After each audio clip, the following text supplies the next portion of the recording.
So in June and July, England will be doing a little tour of New Zealand, I guess. They're playing Japan, I think, in Japan, and then they're going to be going to New Zealand for 2 tests.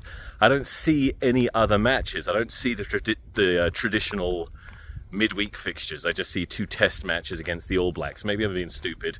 Maybe they're yet to be announced. Maybe none of it's even happening and I'm looking at something from years ago. I don't know.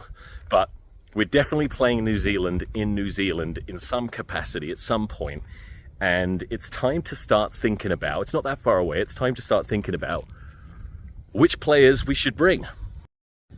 Now, I could figure out an entire touring squad and give you all of that right now, but it would be a very long video and I'm not really prepared for it, to be honest with you. I've sort of surprised myself and shoved a camera in my face after my twice a week run in the Bosque here. So I'm not prepared. What I want to do instead is just look at front row options because we have a little bit of a situation unfolding. Joe Marler, I don't know what's going on as per usual. I'm not sure exactly what's going on. As far as I'm aware, Joe Marler and Dan Cole are not retired from international rugby. Joe Marler has announced that he will be retiring from all rugby, I think. I don't know what I'm talking about. Let me check. Okay, yeah, so I checked. Joe Marler is retiring from all rugby at the end of the season. Now, does the end of the season include the summer tours? Because he's a very useful player. God, it's fucking windy. Joe Marler has announced his retirement right at the point where I think he's at his absolute peak. Now, he's not everyone's cup of tea, Joe Marler. In fact, a lot of the rugby brethren were very excited to hear that he was retiring, and they sort of felt like, good, fuck off, don't come back. We're sick of you doing this, raising your eyebrow and trying to be silly in rugby. But he has become one of our most valuable players, England, I mean, because if you just look at his work rate defensively, even on the weekend when Harlequins got absolutely hammered by Saracens, Joe Marler was actually noticeable putting in some really big hits. And he works so hard defensively. And of course his set piece, his scrummaging is really solid, which is the most important thing for a prop nowadays. And my one criticism of Joe Marler is that he's not much of a force with the ball in hand. Now, when he first burst onto the scene as a young man, I think, do you remember when he was if you're old like me, I remember him coming out of the under-20s and he was this really exciting, dynamic prop. Do you remember he used to always wear headgear? When he had hair back then, but he would just wear headgear all the time. And he used to do, regularly do these like pretty impressive, not quite Ellis Genge levels of ball carrying, but he was a mobile prop. And as he got older, he just seemed to, I don't know if he just focused more on size and scrummaging and defense. If that was a conscious choice, it was probably pretty smart, because of course we'd rather have a prop that could do those things than have a sort of Bevan Rod style prop that is a luxury we can't afford. Beautiful with the ball in hand, works really hard, but is he international quality in the scrums? Well, we'll get into that, because I'm just going to talk about the front rows. I've already said that, I think. And at loose head and tight head, we have a predicament, because Joe Marler is retiring. Will he be available for summer? I'm not sure. If he is available, is there any point in bringing him if he's never going to play for England again? I would actually say if he wants to go on this tour, bring him, because it's a big drop-off. I mean, other than Ellis Genge, who are you going to have? Who's the next in line? Is it Beno Obano? I'm not 100% convinced he's international quality yet. Of course, he hasn't really been given a chance, so it'll be interesting to see him. Bevan Rod, I just said, is a luxury we can't afford. Having said that, I probably would like to see him there, because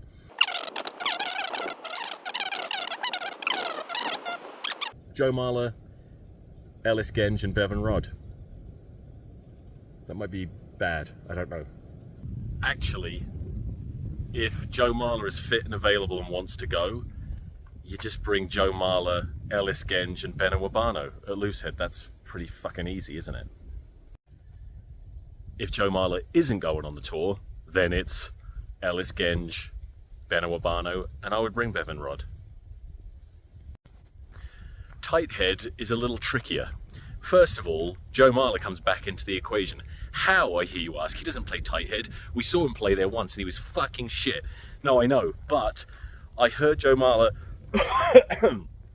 in an interview, and he was talking about I think it was the Six Nations game against France, it must have been, because he was talking about the conversation he had with Dan Cole, where he was telling Dan Cole, this might be our last ever England match.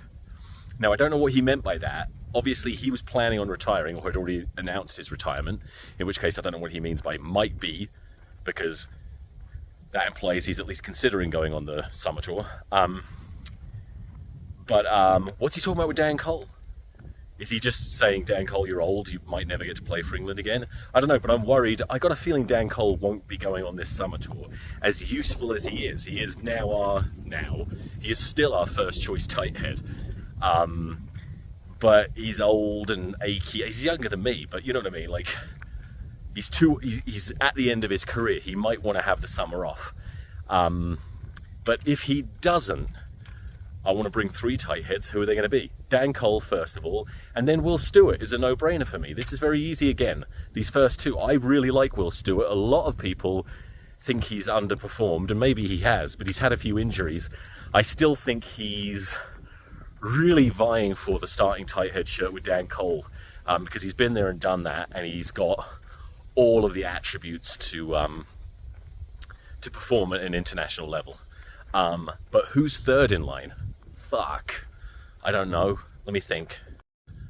Alright, I've had a little think. The obvious choice, a player that a lot of people rate, would be Joe Hayes from Leicester, Dan Cole's understudy. I wouldn't object strongly to him going. I mean, maybe he deserves it. I just have never seen him... First of all, he seems to not even play that often. When I have seen him play, he's been alright. I've just never seen him have an excellent game. Do you know what I mean? Which is why I would actually go elsewhere, go for youth, go for someone exciting and young, and I would go with almost no fucking real reason, except I've seen him excel once or twice. I'd look at the young Sales tighthead prop, James Harper.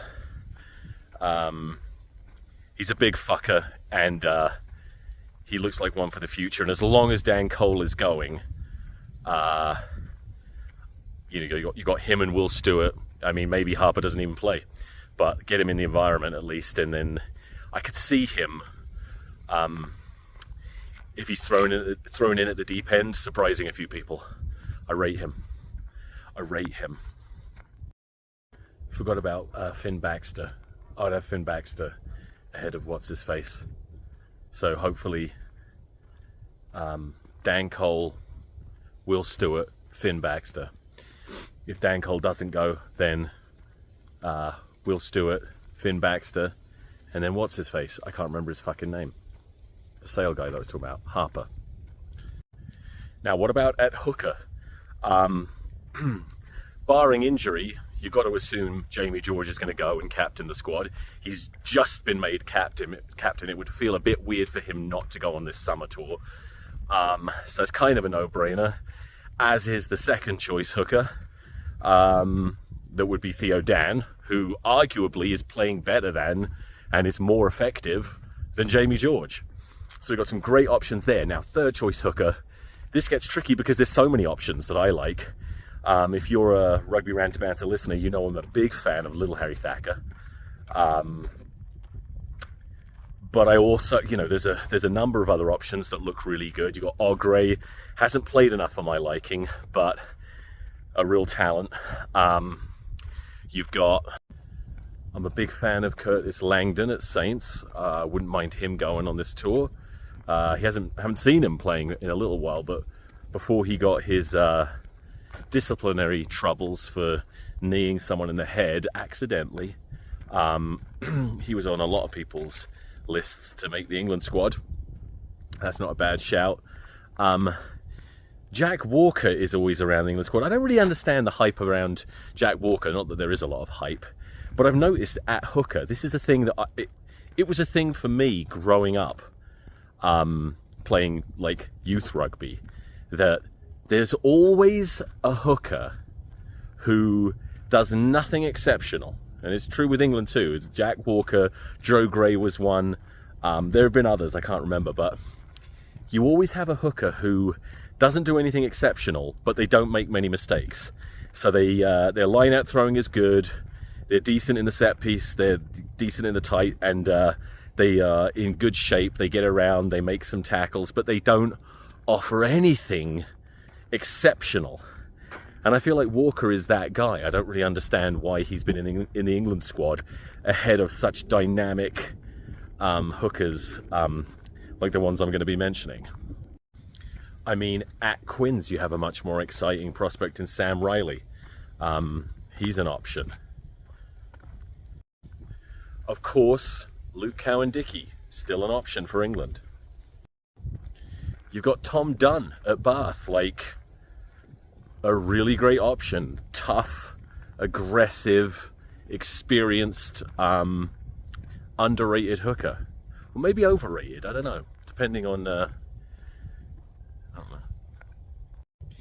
But once again, the two starting slots, if everyone is available, that's easy. Jamie George and Theo Dan. Backup tricky, but I'd probably, assuming he's fit, I think I would go with Curtis Langdon. So many ways you could go. I mean, there's a good argument that it would be safer to bring in Luke Cowan-Dickie, but I feel like he's not been at his best in a while, and time for somebody else. And again, if they're only playing these 3 test matches, Japan and then New Zealand twice, you almost don't need a third, depending on injury. All right, so that's my front row options for this upcoming summer tour of the Southern Hemisphere. Feel free to critique it. I'll probably have different opinions. I'll probably have a completely different front row by the time that tour is upon us. Shit, I'll probably have different opinions tomorrow. So feel free to disagree or critique it in any way you feel is appropriate. Check out my podcast, Rugby Ranter Banter. Like, subscribe to this shit. Follow me on Instagram at Eddie Stevens Massive. All that bollocks. Yeah, I'm gonna go. I'm gonna leave now. I've had enough.